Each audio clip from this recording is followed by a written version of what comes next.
Bonjour à tous, on va monter sur scène. Merci à tous d'être présents. Je sais que c'est la première session de l'après-midi, donc évidemment on a un handicap, c'est la digestion. J'espère qu'on va tous assez rapidement contourner cet obstacle-là. Merci donc d'être là. On continue ce track Tech for Exec avec notre 4e session. On va aborder après différents sujets de ce matin, dans le retail notamment, et puis un petit sujet sur la banque, un sujet complémentaire effectivement, mais avec une banque très différente, qui est la Banque Postale. Donc j'ai la chance d'avoir avec moi cet après-midi, et merci d'être là Alexandre, je sais que c'est plutôt rare de t'avoir dans des événements, donc merci. Donc Alexandre Giros, donc merci à tous de l'applaudir et de le remercier d'être là. Merci. Alexandre est directeur du digital à la Banque Postale. Il est membre du comité de direction. Tu es chez la Banque Postale depuis 3 ans maintenant. Avant, tu étais chez TF1 et puis dans une banque d'une autre couleur, hein, donc à la BNP. Voilà, BNP avant. Et tu as pris en charge donc le digital à la Banque Postale il y a donc 3 ans. Vous avez lancé un programme il y a 1 an et demi, qui a un nom un petit peu particulier. Et je pense que c'est intéressant de s'attarder aussi sur le nom du programme, parce que ce programme de transformation digitale incarne bien les spécificités de la Banque Postale. Il s'appelle Digital Citoyen. Donc quand on se parle de l'univers bancaire, il y a effectivement une banque qui est très atypique, qui est la Banque Postale, parce que la Banque Postale, c'est une filiale de la Poste. Et donc, en fait, ça fait un peu partie du patrimoine des Français. C'est une des plus vieilles banques en France. Et à ce titre, quand on engage un programme de transformation digitale dans une banque historique comme la Banque Postale, c'est vrai que nous, on était intéressés d'avoir ce retour d'expérience de ta part au bout d'1 an et demi pour savoir quelle est la coloration citoyenne d'un programme de transformation à la Banque Postale. Donc je vais te laisser la parole maintenant. Eh bien, allons-y. Merci beaucoup de m'accueillir aujourd'hui. Effectivement, banque très spécifique. Alors, en fait, elle est très jeune parce qu'elle a 13 ans, mais c'est l'historique service financier de la Poste. Donc, elle est très jeune et très vieille à la fois, et c'est un peu une spécificité qu'on retrouve dans le programme que j'ai créé. Donc, je suis arrivé effectivement il y a 3 ans. Merci d'avoir rappelé. Je me suis rendu compte quand tu me l'as dit, TF1, BNP, La Poste. Je ne sais pas si on peut faire plus français. Je devrais me balader avec une baguette de pain en permanence. Non, voilà. Il y a 1 an et demi, on a décidé d'accélérer sur le digital. On faisait plein de choses, mais on a décidé d'accélérer. Et en fait, la première question qu'on s'est posée, c'est pourquoi maintenant ? C'est toujours le moment ou jamais le moment, mais il y a bien un jour où il faut se décider. Et en fait, on arrivait à la fin de beaucoup d'investissements technologiques, digitaux. On a lancé un programme qui s'appelait Cap Client et qui a refondu l'ensemble du socle IT omnicanal et qui permettait d'avoir en fait un socle unique, qu'on soit en call center, dans les bureaux de poste ou sur le digital. Et ça, ces investissements étaient derrière nous, donc on était prêts à amplifier et accélérer. Ensuite, on avait travaillé pendant 5 ans sur les fondations digitales, l'application mobile, l'application tablette, internaliser un certain nombre de compétences. Donc là aussi, on était prêt à lancer un peu plus d'ambition. Ensuite, il y a une chose dont tu n'as pas parlé, mais on a lancé une banque cet été qui s'appelle Ma French Bank. Et Ma French Bank, c'est un super élan d'innovation pour la Poste, pour la Banque Postale. Mais on a 20 millions de Français qui ont au moins un compte bancaire avec la Banque Postale. Il faut aussi les servir, ces clients. On ne peut pas déporter toute l'innovation sur une nouvelle marque, quand bien même ça fonctionne, et elle porte un vrai élan d'innovation. Donc en fait, on était prêts, et puis nos clients étaient prêts. On a beaucoup de clients qui viennent sur nos supports digitaux, on y reviendra après. Mais il y avait un momentum qui faisait qu'à la Banque Postale, c'était le moment de frétiller et de lancer un nouveau programme. À côté de ça, on a quand même nos concurrents qui nous poussent, on ne va pas se le cacher, nos concurrents traditionnels, nos concurrents néobanques. Regardez mon ancien employeur BNP Paribas, cet été, quand il communique sur le retail, il communique que sur le digital. À base de, on va mettre 1,2 milliard d'euros sur le digital tous les ans. Il y a beaucoup d'effets d'annonce, mais l'ambition est là, chez les clients et chez les concurrents. Donc c'était le moment. Donc on a travaillé pendant 4-5 mois à restructurer toute une organisation, à travailler sur la construction d'un programme. Et c'est un peu ce que je vais vous raconter aujourd'hui, c'est qu'on a construit un programme et que le sous-jacent à ça, c'est qu'on l'a fait avec les hommes et les femmes de la Banque Postale et que ça inclut une forte réorganisation et un nouvel élan. petite roue un peu conceptuelle, mais qui est extrêmement importante et qui résonne avec ce que tu disais sur notre ADN très particulier. On a beaucoup étudié ce que faisaient les concurrents et on s'est inspiré de beaucoup de choses. Et on voit qu'il y a pas mal de concurrents qui ont décidé de faire une stratégie digitale en périphérie de la banque. Je crois que vous avez vu 89C3 ce matin. Vous avez Max pour Crédit Mutuel. On a beaucoup regardé, de temps en temps avec un peu de jalousie, parce qu'ils ont porté un élan d'innovation dans le secteur bancaire assez extraordinaire. Ils ont sorti beaucoup de services, ils ont été très pragmatiques, leur communication était assez formidable, donc on s'est inspiré de ça, mais on est la Banque Postale. Là, ça rend notre banque unique, le là. Et cette banque unique, on ne peut pas faire comme les autres, et on a décidé de faire autrement. Et faire autrement, c'est mettre la stratégie digitale au cœur de la Banque Postale. Ça implique beaucoup de choses et ça aura des conséquences qu'on espère très positives. Ce que ça implique, c'est qu'on est au cœur de toutes les organisations. Pourquoi ? J'écris pas ma roadmap de produits digitales tout seul. Je l'écris avec l'ensemble des marchés, la direction des paiements, la direction de la banque de détail pour la clientèle des particuliers, les patrimoniaux, la clientèle des entreprises et des personnes morales, les corporates. Je ne connais pas mieux les clients que tous les marketeurs qui travaillent dans ces entités. Donc on va se nourrir, ils me donnent leur information, je leur donne leur information et on écrit une roadmap commune. Donc ça c'est une première chose, c'est qu'on va servir tous les clients et qu'on va aller chercher l'information chez les gens qui connaissent le mieux les clients. Ensuite les process. Le digital, c'est pas seulement aller servir le client, c'est aussi améliorer l'efficacité opérationnelle de nos call centers, de nos bureaux de poste. Et donc là, on travaille avec notre réseau, qui est la Poste, les 8500 bureaux que vous connaissez. Et puis avec les centres financiers, on a 23 centres financiers qui sont en fait nos call centers. Et on travaille avec eux pour finalement déporter un certain nombre d'actions qui sont faites dans ces endroits sur le digital. Ensuite, sur l'IT, ça c'est un point très important, c'est qu'on a décidé de mettre le digital au cœur de la transformation de notre DSI. Donc j'ai un très fort partenariat avec notre DSI, que j'ai quotidiennement au téléphone. Et ça, c'est un truc qui fonctionne bien à la Banque Postale. C'est un vrai retour d'expérience important. C'est que le lien entre le métier et la DSI est extrêmement fort. C'est quelque chose qui m'a choqué quand je suis arrivé à la Banque Postale, qu'on essaie de conserver, qui marche aussi parce que les hommes s'entendent bien. Mais concrètement, j'ai tous les jours le DSI au téléphone pour échanger sur ce qui va, sur ce qui ne va pas. Et toute cette transformation, on l'a construit avec lui. Et on va la construire avec les femmes et les hommes de la Banque Postale. J'y reviendrai. L'innovation. Le digital n'est pas le seul garant de l'innovation. Il y a de l'innovation partout. Et cette innovation, on est quand même souvent le réceptacle des innovations qui sont faites partout. Donc il faut quand même qu'on regarde un peu ce que nous proposent les gens dans la Banque Postale. Typiquement, si on propose de faire une bourse d'échange de cryptocurrency sur la Banque Postale, le POC est intéressant. Je ne sais pas si je vais l'intégrer sur l'application de la Banque Postale. Je ne suis pas sûr que nos clients le demandent. Donc tout ça, on crée un écosystème au cœur de la banque, avec les hommes et femmes de la banque. Et c'est cette transformation que Digital Citoyen a apportée en termes d'organisation. Le pari, c'est que on va peut-être aller un tout petit peu plus lentement, et j'en suis pas sûr, mais c'est que dans 5 ans, on aura transformé l'ensemble de la relation client, mais on aura aussi transformé la banque. L'idée, c'est que le chef de projet qui s'occupe de l'assurance vie pour les patrimoniaux, que dans 5 ans, il n'ait plus besoin de moi pour réfléchir digital. C'est le pari qu'on fait en mettant la direction du digital et Digital Citoyen au cœur des organisations de la banque. Ça, c'est une chose très importante qui nous a pris du temps, mais qui a aussi permis d'onboarder tout le monde sur un projet industriel commun. Ensuite, je voulais vous dire un tout petit peu plus du digital à la Banque Postale et Digital Citoyen et vous expliquer ce que c'était. Premièrement, on a décidé de servir tous les clients. Avant, on était très focus sur la clientèle des particuliers et on est sorti de ça pour s'occuper également de la clientèle des personnes morales et des paiements.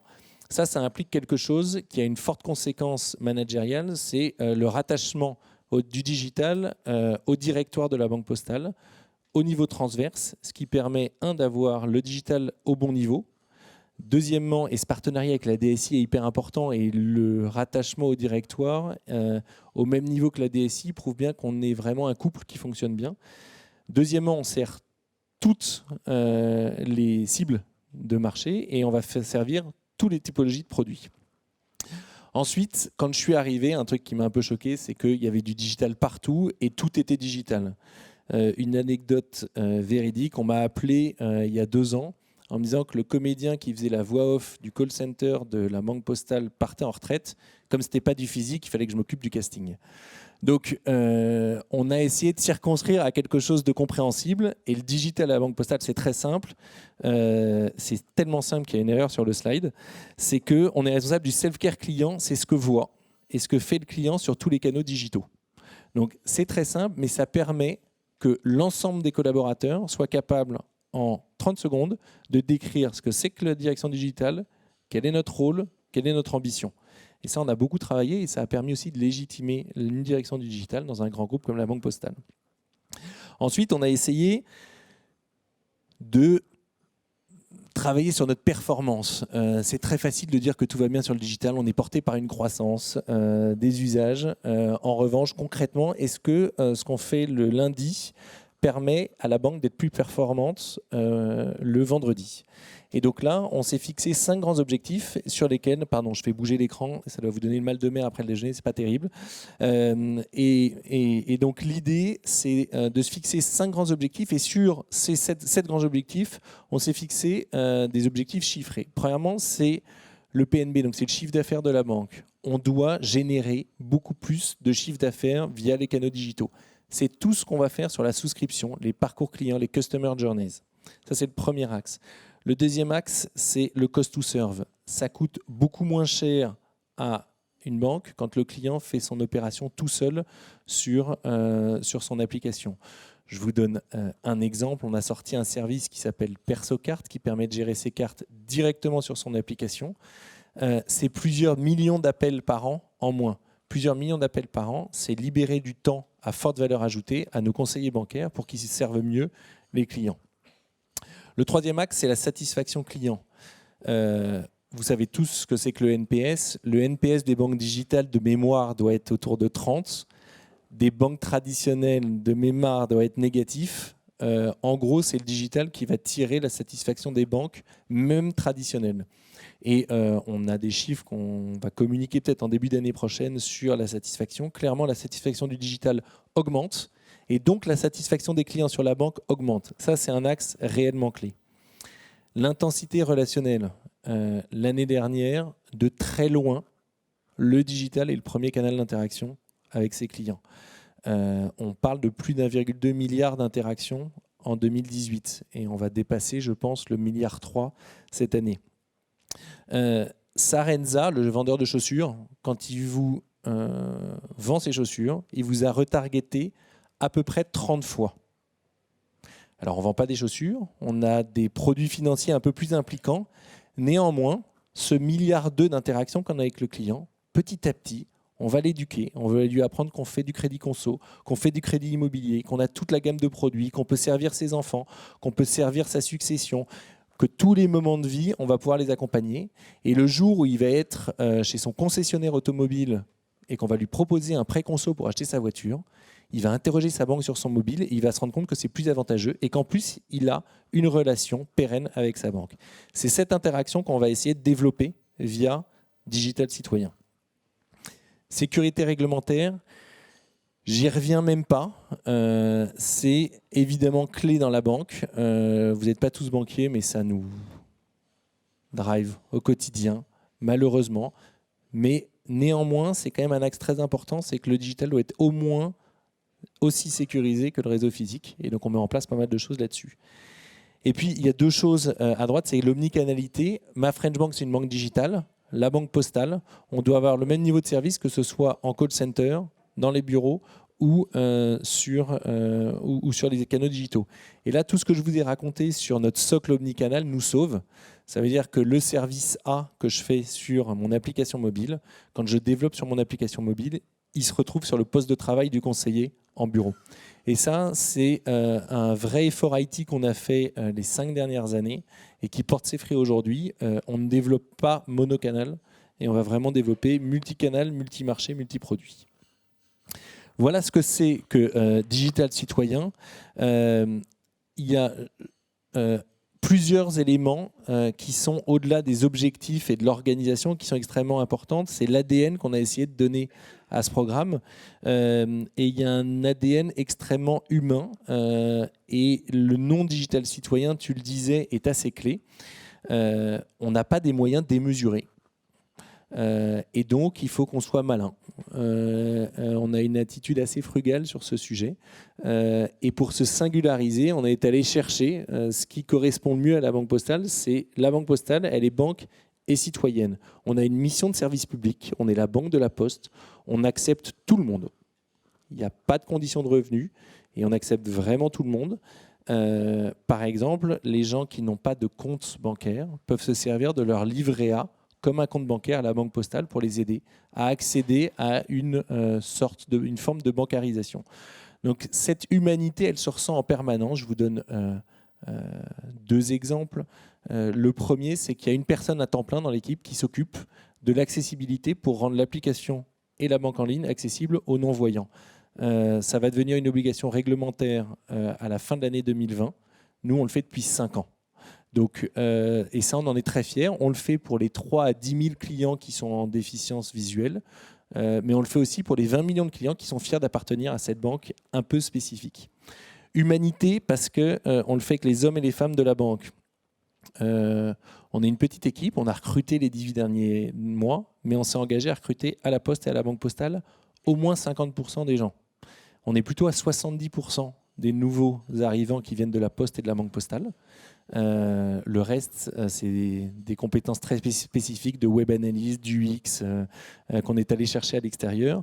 En revanche, quand je vous disais que le digital est un vrai catalyseur de la transformation, c'est bien ce qu'on fait avec ça. C'est qu'on prend des gens qui ne faisaient pas forcément du digital, mais qui ont la tête bien faite, qui ont envie de faire, qui ont l'ADN de la Banque Postale, et on fait monter tout le monde en compétences là-dessus. Donc, il y aura peut-être des questions sur les impacts managériaux et RH là-dessus, mais ça en a sur ce qu'on propose comme plan de carrière à ces personnes-là. La coordination, elle est clé. Vous avez compris que si on le met au cœur de la banque, ça nécessite de parler à tout le monde. Donc il y a 2 solutions, soit rentrer dans une horreur de comité, comme on peut connaître dans les grands groupes, et je vois quelques sourires, donc je vois quelques personnes qui doivent passer leur temps au comité, soit on essaie de changer un peu les méthodes. Donc on essaie un peu de changer les méthodes, à la fois à l'intérieur de l'équipe, on a fait une organisation très claire sur les rôles et les compétences de chacun pour rendre compréhensible à l'ensemble de la banque ce que font les gens. En revanche, quand je veux avoir l'information de l'audience de la page C sur le site internet, je vais voir la personne qui s'occupe de la page C du site internet, quel que soit son rôle dans l'organisation. Donc on a des liens très directs et on essaie d'avoir une organisation très flat. Avec l'ensemble des directions, comment est-ce qu'elles sont organisées? On a essayé de réduire les comités, on s'est fixé des règles extrêmement précises et on s'y tient. Premièrement, c'est peu de comités. Deuxièmement, c'est une entité, un participant. Un participant, une entité. Et si on délègue, on est en capacité de prendre des décisions. Donc si le directeur de l'entité paiement délègue à un stagiaire, le stagiaire doit être en capacité de prendre des décisions. Et pour entériner ces décisions, on a fait 2 trucs très simples. Premièrement, on fait des comptes rendus en temps réel. C'est tout bête, mais dans un grand groupe, ça permet 2 choses. C'est qu'il n'y a plus de discussion sur ce qui a été décidé en comité, premièrement. Et deuxièmement, comme le compte rendu il est envoyé avant même la fin de la réunion, tous les managers diffusent l'information en disant voilà, je sors du comité, voilà les prochaines actions, à vous de le faire. Et ça marche assez bien. Et on a poussé le bouchon un peu plus loin. C'est que le lendemain de chaque comité important, on fait un call ouvert à l'ensemble des personnes qui travaillent sur Digital Citoyen et où de façon très transparente, on dit exactement ce qui s'est dit lors de ce comité. Il y a entre 100 et 150 personnes qui se loguent à ces calls. Et ça permet de diffuser l'information et que tout le monde soit aligné sur les objectifs qu'on se fixe tous les mois. Donc cette coordination, et j'ai déjà traité le point transparence là-dedans, elle est associée à la transparence et c'est évidemment clé pour que tout le monde continue à aller dans le même chemin. 2 autres points très importants, l'esprit d'équipe. On est une banque jeune, des services financiers vieux, mais d'une banque jeune. On a 13 ans.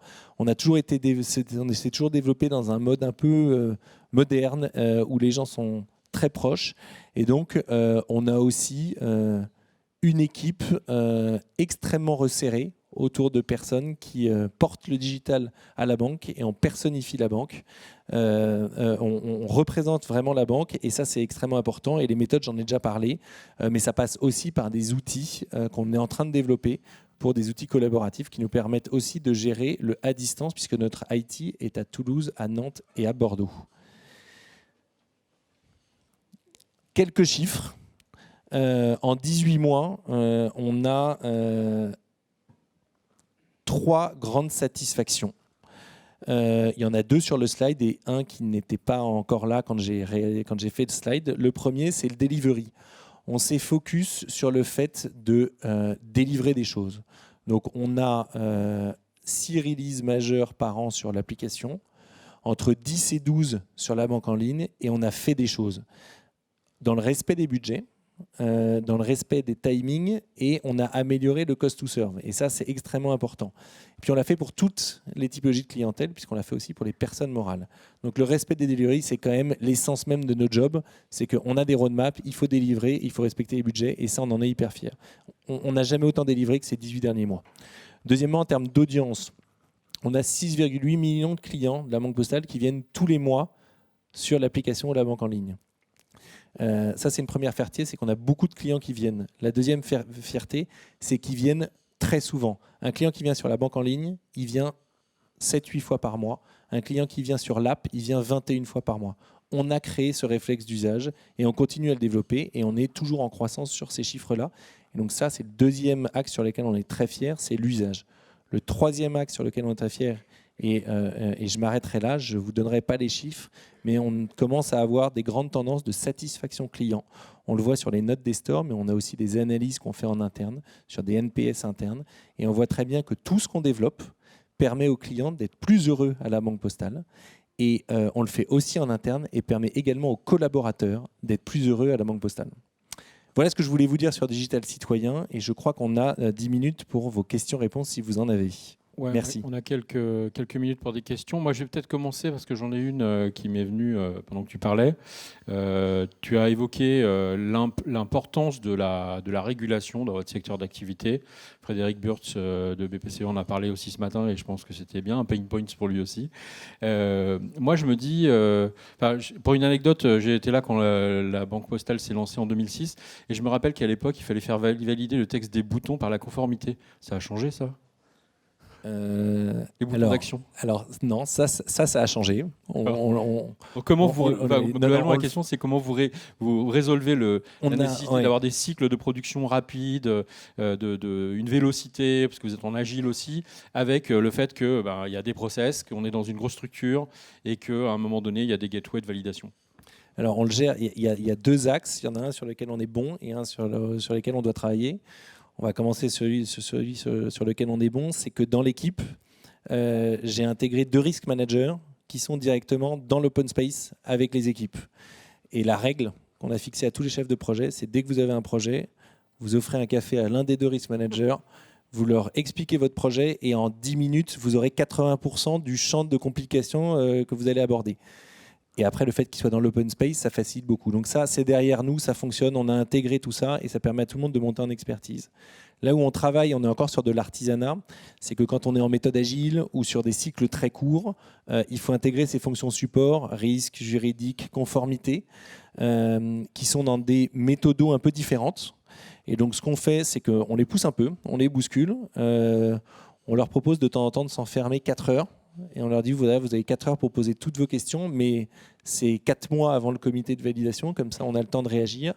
Ils n'ont pas l'habitude de travailler comme ça, mais quand on les fait rentrer dans ce mode de travail, on sent très bien qu'ils aiment ça et qu'ils veulent travailler comme ça.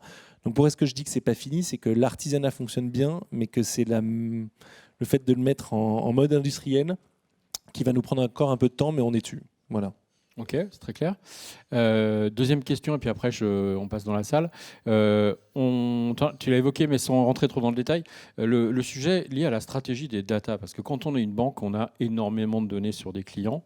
Aujourd'hui, tu nous as dit effectivement self-care, bien évidemment, c'est le rôle de la banque, je crois que c'est 80% des visites. La personnalisation dans le self-care, l'écoute du client, l'anticipation de ses besoins, etc. Donc bon, pour ça, il faut avoir des informations sur le client.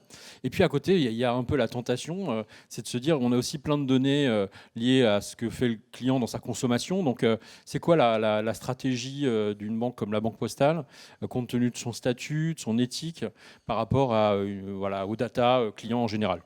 Mais c'est une vraie question pour toutes les banques, encore plus pour la Banque Postale et la Poste. On est tiers de confiance, on est un service public, on ne va pas s'amuser avec les datas de nos clients. En revanche, c'est pas pour ça qu'on ne s'en sert pas pour mieux les servir. Donc l'idée, c'est qu'on a un grand projet industriel pour collecter, structurer, créer des use cases sur les clients et s'assurer qu'on les sert mieux en les connaissant mieux. En revanche, on ne va jamais les commercialiser, c'est certain. Premier exemple, on a depuis 2014 une DMP. Et une DMP, ça permet tout simplement que quand vous avez déjà un crédit immobilier, par exemple, quand on a une campagne de crédit immobilier sur le site ou la banque en ligne, sur la banque en ligne ou sur l'app, et vous ne la verrez pas. Quand on lance Apple Pay en début d'année, on a une campagne de com.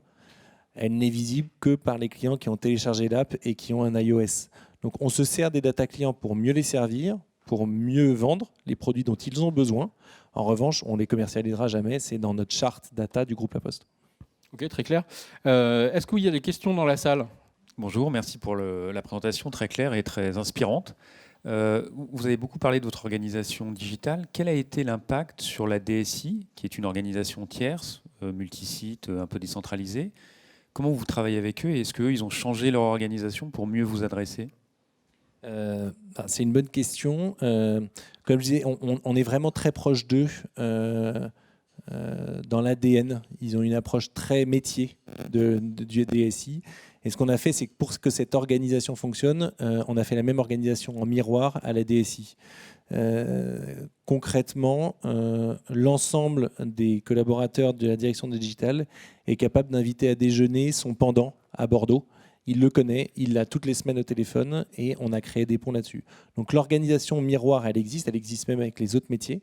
Tout ça, de toute façon, converge vers une méthode agile où là, les organisations sont beaucoup plus poreuses et beaucoup plus efficientes.